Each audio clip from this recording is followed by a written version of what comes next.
Bonjour les amis, aujourd'hui je vais vous parler des points lumineux, comment installer un point lumineux aux normes NFC 1500. Donc dans cette vidéo je vais commencer par la pratique, je vais vous montrer comment l'installer et en deuxième partie je vais vous parler de toutes les normes concernant un point lumineux. Donc les amis, on va commencer par le premier type de DCL, c'est le type de point lumineux sur button. Comme vous voyez, on met le crochet et on le clipse dans l'emplacement dédié dans la boîte orange sur le côté.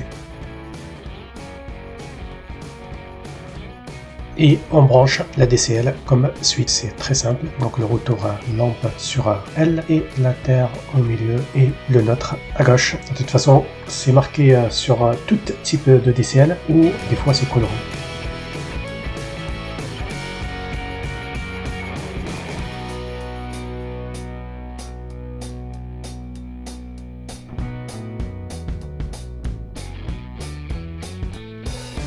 On met le crochet, on serre et après on met la douille DCL.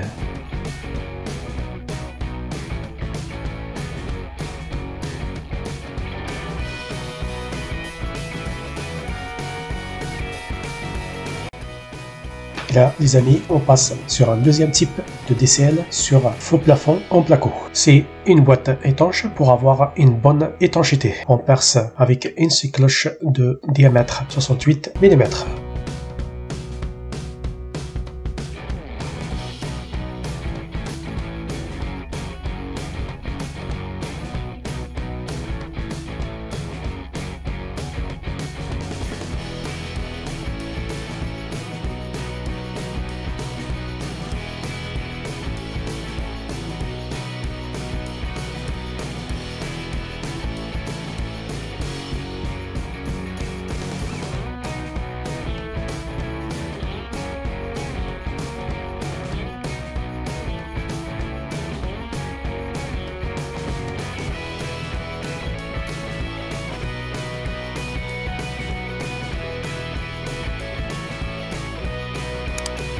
Et là les amis, je vais vous montrer comment détacher la fiche DCL de la douille sur ce type de DCL pour brancher un lustre.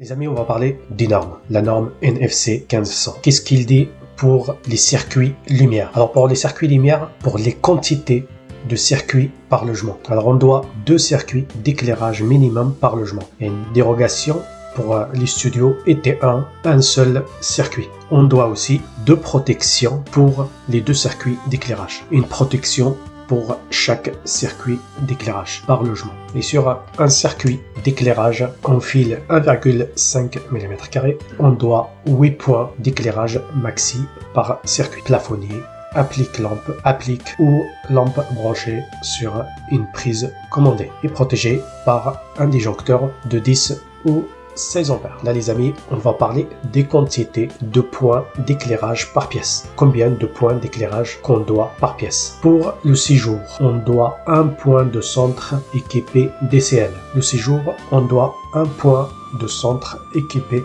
DCL. DCL, c'est dispositif de connexion luminaire. Pour la chambre, on doit 1 point de centre équipé DCL. La cuisine, c'est pareil, 1 point de centre équipé DCL. Autre pièce et dégagement, plus de 4 m², 1 point de centre où on applique équipé DCL. Pour l'extérieur, entrée principale ou de service, 1 point d'éclairage au-dessus de chaque accès. Pour la salle de bain, volume 2, 1 point d'éclairage équipé DCL avec obturateur EPX4 ou luminaire EPX4 recouvrant. Pour les points de centre, les boîtes des points de centre doivent être accrochées à la structure du bâtiment par une tige filetée ou câble ou quelque chose solide pour supporter le poids jusqu'à 25 kg. Les boîtes pour luminaire, les boîtes de raccordement des luminaires point de centre ou applique doit être équipé d'un DCL, dispositif de connexion luminaire. DCL avec une prise et fiche pour installer ou remplacer facilement un luminaire. Alors maintenant, on va parler pour les points d'allumage. Interrupteur, va-et-vient, double allumage, bouton poussoir. On doit dans chaque pièce au moins un point d'allumage près de chaque accès. La hauteur maxi c'est de 130 cm et la hauteur minimum c'est à 90 cm de somme finie.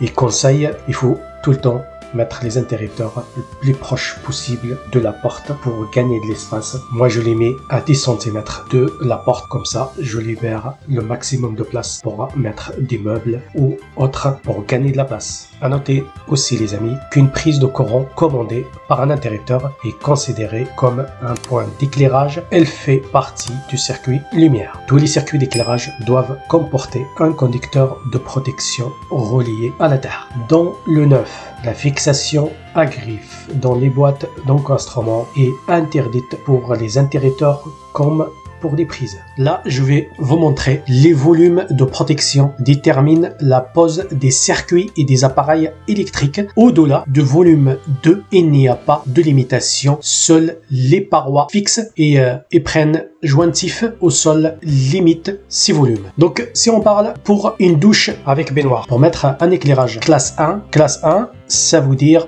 obligatoirement relié à la terre. On peut le mettre juste au hors volume ou au plafond plus de 2,25 m. Et le hors volume, c'est un rayon de 60 cm de la baignoire, à condition que le luminaire, il doit être IPX5 pour un éclairage classe 2. Classe 2, ça veut dire des appareils électriques double isolation ne devant pas être reliés à la terre. On peut le mettre à partir de volume 2, ça veut dire à la limite de la baignoire, à condition que le luminaire, il doit être IPX4 pour pouvoir l'installer à partir de volume 2. Et pour installer un éclairage en très basse tension de sécurité, 12 volts, on doit mettre le transformateur de séparation en hors zone, à condition que le luminaire, il doit être IPX7 et on peut les installer dans tous les volumes. Et les mêmes règles, ça s'applique sur les douches à l'italienne. La seule différence, c'est la distance des volumes. Donc voilà les amis, notre vidéo arrive à sa fin. Je vous donne rendez-vous la semaine prochaine pour une nouvelle vidéo. Je vous invite à liker et